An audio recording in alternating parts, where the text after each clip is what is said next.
West Tigers fans, welcome back to the channel. My name is Jordy. I'm a die-hard Tigers fan and it helps me in the algorithm out a ton if you like and subscribe to this video. Today we are diving deep into the team list. We have so much to talk about, so let's get into it and not stuff around. First off the bat, we are looking at our team list. We have a big one this week. Laulilii is out this week. Brent Naden is going to be moving into the wing in his place. Adam Dewey shifts back to the centers, and Lachlan Galvin is recalled to be the side at the 5'8". And my goodness, I don't know how I feel about that, guys. Bloke's a good player, but my goodness, did he burn some bridges. But I got to trust Benji on this. We will talk a little bit more about this in just a few moments. And then, yeah, Royce Hunt is going to be back on the bench as well in place of Tony Sucker. But, yeah, let's get into it. Number one, we got Jareem Buller. Super happy with that bloke lately. You can tell that some things have been definitely getting to him. He's not playing his typical game, but that is okay. I know he will be back. And, yeah, I really do believe he is one of the key guys in this club. But I just need to see a little more from him, especially when it comes to running the ball down the back line and setting up some plays that way. But overall, pretty pumped that he's obviously on the team this week. There is also talk of Isaac Moses possibly taking him out, and there's that rumor and kind of fear around that, and I must admit I am pretty scared about that, but we will be okay. We will only focus on the here and now and not the what ifs for this video. Next up, Sunua Taruva. My goodness, absolute workhorse. I must say, I love the bloke's aggression and his energy. He needs to learn to funnel it in though. Last game he got sin-binned for that silly call where he threw off the Eels player. I forgot his name, but you know, we got to be better at that. We got to control those things and just do better. Okay, I love the bloke. He is a freaking tank. He scores tries for us and he is a role model, but my goodness, we need to control that and channel it into just straight up footy and running the ball. Next up, Adam Dewey, number 3. My goodness, what a game for him. 100th game, sure, but not a great spot being in number 7. And we all know that as Tigers fan, and this is coming from a place of love. I need him to be somewhere else. We just didn't click with him there. We all know it. I think he knows it. Luai knows it. Benji knows it. That's why he's back in center. But overall, love this bloke. Always have, and I'm so excited to see him play this weekend. But yeah, I just don't know if number 7's for him, especially long term on this team if we want to see some wins. Next up, Staffatoa. Freaking, oh man, this guy is that silent but deadly dude, man. Like, he freaking runs so hard and he knows how to control the ball, how to control the tempo, and how to set a tone. And I love that. And that is going to be crucial coming up against the Sharks, because the Sharks really do have a decent team. And if we give them space, they will run circles around us. And he is the kind of guy that is a brick wall no matter what comes his way. And I love that. I love his energy he puts into every tackle and the way that he goes after the ball and the players, right? So really excited to see him. Next up is number 5, Brent Naden. He is stepping in as well. Honestly, guys, not impressed with his performance last game. I know a lot of us were thinking that too, but yeah, I don't know. He's just something about him for sure. Positively, there's something that I love and that I know will show. But at the moment, that game was not it. Defensively, he was all over, missing tackles, opening up holes, things like that. And then on attack, he just wasn't executing. So I really hope he sees a better game this week, and that he steps up to the plate and up to the challenge. Next up, oh my goodness, drum roll please, number 6, Lachlan Galvin. What in the actual heck, man? He is back. He is ready. This is my opinion on the bloke. This was definitely a management thing. Isaac Moses, he has a lawsuit out against the West Tigers, against Benji, whatever, for the alleged bullying. I just don't understand why Benji put him back on. And I know a lot of you guys are with me on that. So if you are, let me know in the comments why you think Benji put him back on. But this is it from me. I think that this is not a Benji Galvin problem. I know when the rumors came out and everything came out, I mentioned that it could have been. He tried to get a release 12 months ago, but Benji sees something in this kid. Even in his presser a few weeks ago, he says, I still believe this kid is the future of the club. Now, is this saying that Lachlan Galvin is going to stay long term? I have no clue. Probably not, if I'm being honest.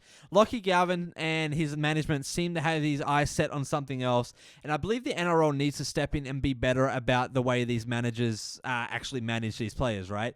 So I want to see a little more from Lachie in terms of just the way that he comes on the field with the energy, right? The way that he can leave all that crap in the past and play footy for the here and the now, because we're not guaranteed next week. He's not guaranteed to move, and he's not guaranteed to be on the team the following week either. And he played that New South Wales Cup. They lost, so I know that our loss against Parramatta Eels wasn't just because of Lachie Galvin. It was because of something greater. So my concern is if he comes back and we win, will that be an ego thing for him? Will his ego get so big and inflated, and will we see the media headlines going, we are relying on Lachie Galvin, and that's something I am nervous of, if I am being honest with you guys. Next up, number 7, Jarome Luai. This bloke's plain and simple needs to be louder on the field. He needs to direct. He needs to steer the ship. I need to see more from him. I have been so hyped up on this bloke. We all have as Tigers fans since he came over from Penrith, but we need more from the bloke. He is just not showing his worth, and I believe it will take time, especially with all the moving pieces that we see and that we don't see, but I would love to see more from him, especially going into next week's game against the Sharks. Number 8, Terrell May, absolute unit. The way he bulldozed over that freaking try line the other day against the Eels was just beautiful, and his little celebration. This guy is just downright the best, one of the best guys on the team, and one of the best humans in the league. The way that he interacts with his fans, his family, his media, everything about him. I'll be honest, I reached out to him via email and said, hey, would love to have you on the show just to talk about footy and how you got to this point. And he said, look, man, I have too many things on my plate right now, and I just want to focus on these. Can I get back to you? And I said 100%. So the way that he got back to me, his respect, and just the way he communicates with all of us is beautiful, and I love Terrell May. I think he genuinely is going to be the guy that we need to lock down long term. Next up, number 9, Api Korosai, our skipper, our cap. Love the bloke. Just wisdom. That's all. When I think of Api, I think of wisdom. I think of guidance. I think of leadership, and I think of the way that he can help us be better non-stop. So really excited to see him as well play in that hooker number 9 jersey, and he always delivers. Always, always, always. Next is Fainu Pole.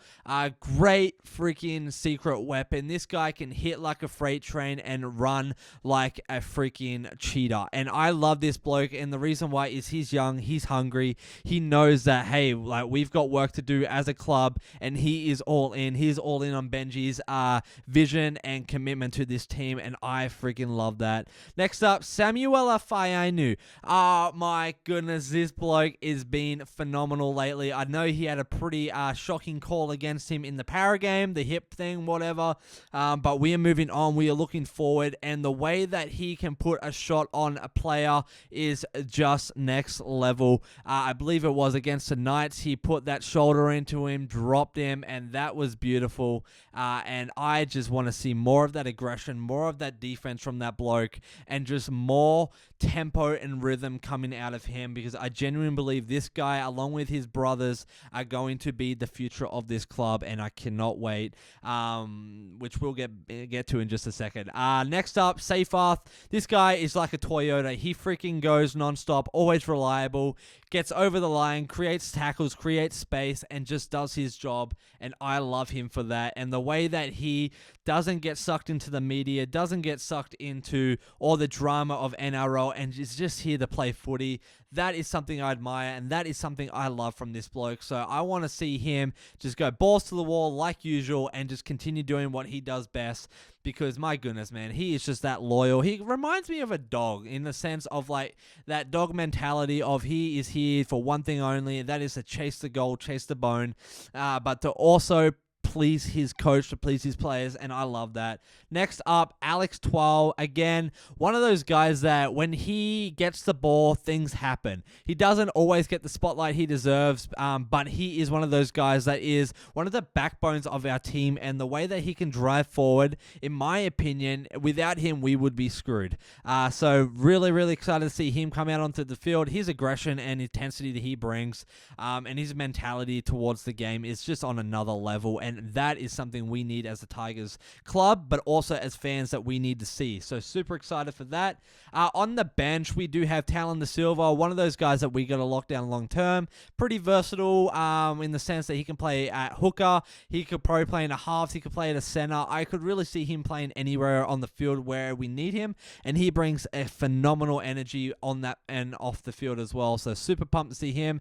My boy Royce Hunt is back. Oh my goodness, so pumped. Not sure where he was at last game. Lots of different rumors around that, so I'm not going to get into it, but I'm back. I'm so glad that he is back and ready to fire on all cylinders. In my opinion, we need more Terrell Mays. We need more Royce Hunts on our team. The depth to me is concerning in our forward pack, in our second rows, whatever, and I think we need more. I think we need just a little bit of stability, a little bit of cushion, because injuries are probably going to come, and Terrell and Royce Hunt can't always play at that intensity every game for the rest of the season. That is just fact. There's no way around that. So I want to see more cap space being used for people like that, and just getting a few more blokes under our belt. Talk of Taylor May possibly coming over eventually. I know there's been talk as well of him stepping back for a bit to focus on mental health, the personal issues, things like that. But to have that brother bond with Terrell would be sweet, and he is an absolute freaking unit on the field. So, next up, Jackie Bird, my boy. Love this bloke. Last game, he was all right. He did all right. For his size and the speed he has, he goes hard. He runs hard, and I love that. And I love that he gives everything 110%. Is he the future of this club? I don't know, but much love to him, and so excited to see him playing this week. And I love the intensity that he brings always. Just always going after it, never lacking, and that is something that we should be dreaming big about. Number 17, one of the other brothers, Latu Fainu. Again, those three, the Fainu brothers, are just on another level. They are hungry, they are loyal, they are committed, and that, I think, is what Benji is going for going forward in this club, and the culture he's trying to bring is that family first, footy second, and the way that those boys and Latu Fainu just freaking go hard 24/7 is on another level, and I love it. Speaking of Latu Fainu, he's not on this list, but there is still talk of him returning, and we know Benji always put in last-minute changes. But he said if it's not this week, it will be the next, if all goes well. If you didn't know, he had a thumb surgery, so he's recovering from that. Super, super pumped to see what happens there, because I can't wait to see him back in and in the halves. I'm intrigued to see if Benji puts him at 7 and Luai at 6, or vice versa. But I think those two are going to complement each other. And for Luai, like I said, he needs to be, he was too quiet. He needs to be more vocal and loud and lead. I think having someone consistent next to him will help that, and I'm really intrigued to see that chemistry and that bond with him and Galvin this week as they step into the half. So we shall see. And then finally in our reserves, we got Tony Saka, Heath Mason, which I said last video, we could see him in the halves if we had to.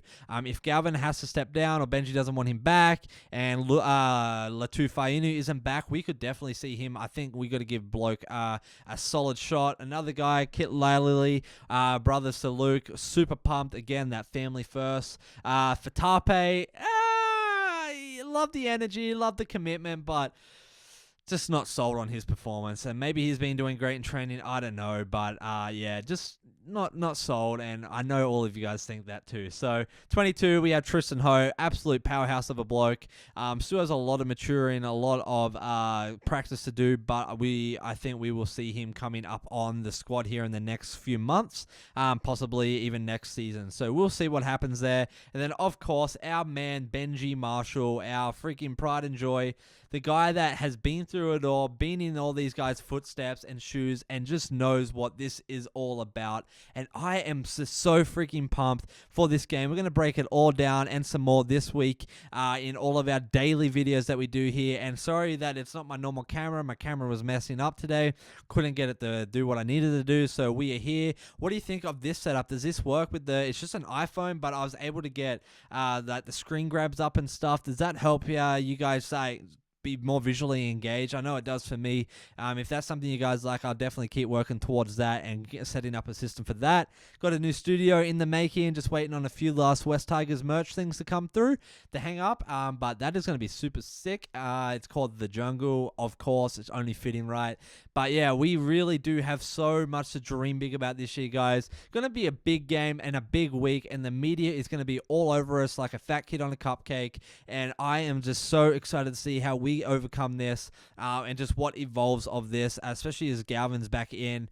Let me know in the comments what you guys think of this lineup with Adam Dewey being back in center. I'm all for that, but with Lachlan Galvin being back, is this something that we should see more of, or is this something that you think he burnt too many bridges and shouldn't be allowed back on the team? Let me know in the comments, and again, thank you for liking and subscribing on this video. As always, you guys are legends, and I appreciate every single one of you being here.